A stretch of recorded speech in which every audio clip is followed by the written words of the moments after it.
করা হয়েছে।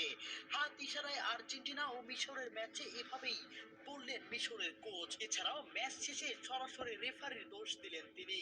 ম্যাচের সময়ও বারবার রেফারির সিদ্ধান্তকে দুই হাত দিয়ে অন্যায়ের প্রতিবাদ করেন তিনি। কোনোভাবেই যেন মেনে নিতে পারছেন না। সব সিদ্ধান্তই যেন মিশরের বিপক্ষে দিচ্ছেন রেফারি। কি হয়েছিল পুরো ম্যাচে? সত্যি কি রেফারি বিতর্কিত সিদ্ধান্ত দিয়েছে? চলুন যাচাই করে দেখে নেওয়া যাক। বিশ্বকাপে রাউন্ড অফ 16-এ আজ মিশরের বিপক্ষে মাঠে নেমেছিল বর্তমান বিশ্ব চ্যাম্পিয়ন আর্জেন্টিনা। প্রথমে অ্যাটাকের পর অ্যাটাক করেও গোল আদায় করে নিতে পারেনি মেসিরা, বরং উল্টো গোল হজম করে আর্জেন্টিনা। এর মাঝে একটি পেনাল্টিও মিস করে বিপদে ফেলে দেয় মেসি। প্রথমার্ধে শেষ হয় 1-0 গোলে পিছিয়ে থেকে। ততক্ষণে একটা বিতর্ক পেনাল্টিতে। এমন ফাউলে পেনাল্টি ঘোষণা করেন রেফারি, যা সহজে মেনে নেয়নি মিশরের ফুটবলাররা। তবে সেখানে গোল মিস করায় সেটা ধামাচাপা পড়ে যায়। এরপর প্রথমার্ধ শেষে আবারও শুরু হয় খেলা। আবারও লিড নেয় মিশর। আবারও আর্জেন্টিনার জালে গোল জড়ায় তারা। তবে সেটা গোল বলে ঘোষণা করেননি রেফারি। 1 মিনিট আগে করা ফাউলে গোল বাতিল করে রেফারি। যেখানে রয়েছে বড় বিতর্ক। এত সাধারণ ফাউলে এত বড় সিদ্ধান্ত কিভাবে নেয় ভিএআর? কিভাবে এই গোল বাতিল করলো তারা? বল লুজ করে যাওয়ার পরও এই বল কিভাবে ফাউল হয়? যাই হোক, ততক্ষণেও শান্ত নন রেফারি। খেলা চলতে থাকে। তবে আবারও গোল মিশরের। 2-0-তে এগিয়ে গেল মোহাম্মদ সালারা। তখন প্রায় সবাই ধরেই নিয়েছিল আর্জেন্টিনার বিদায় ঘন্টা বুঝি বেজেই গেল।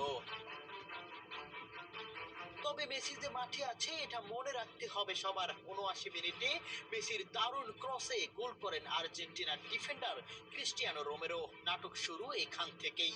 স্বপ্ন বুনতে শুরু করলো আর্জেন্টিনা। পরক্ষণেই আবার গোল আর্জেন্টিনার। কামব্যাক করলেন মহাকাব্যের কাব্যিক মেসি। দূরপাল্লা শট থেকে কামব্যাক আর্জেন্টিনার। মেসির প্রথম গোল আর্জেন্টিনার সমতায় ফেরা। এ যেন কোনো ম্যাচ নয়, এ যেন এক বড় নাটক। তবে আসল নাটক তো এখনো বাকি। এটাকে মিশরের ফুটবলাররা খেলার বাকি আর মাত্র কিছুক্ষণ। বল পায়ে মোহাম্মদ সালাহ ডিবক্সে ফাউল করেন আর্জেন্টিনার ডিফেন্ডার। খালি চোখে দেখা গেছে সরাসরি ভাবে এটা ফাউল। স্পষ্ট এটা একটি বিতর্কিত ধাক্কা এবং সেখান থেকেই পা দিয়ে মোহাম্মদ সালাহকে ফেলে দিলেন আর্জেন্টিনার ডিফেন্ডার।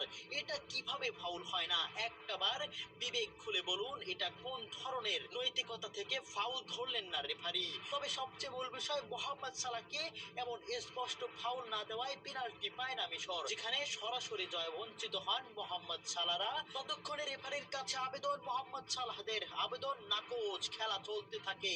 আর্জেন্টিনা এটাকে ফলাফল।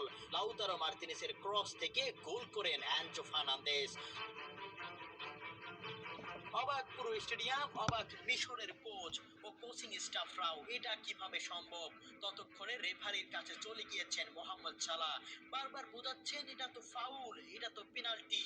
তবুও কেন কথা শুনছেন না? যেন কথার বিপরীতে হলুদ কার্ড খেতে হচ্ছে সবাইকে।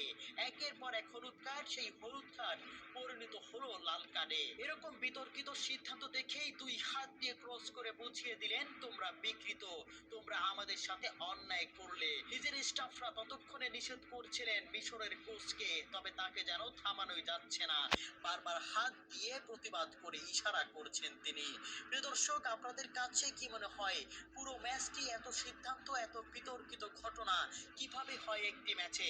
আপনাদের মন্তব্য কি? কমেন্ট বক্সে অবশ্যই জানিয়ে যাবেন।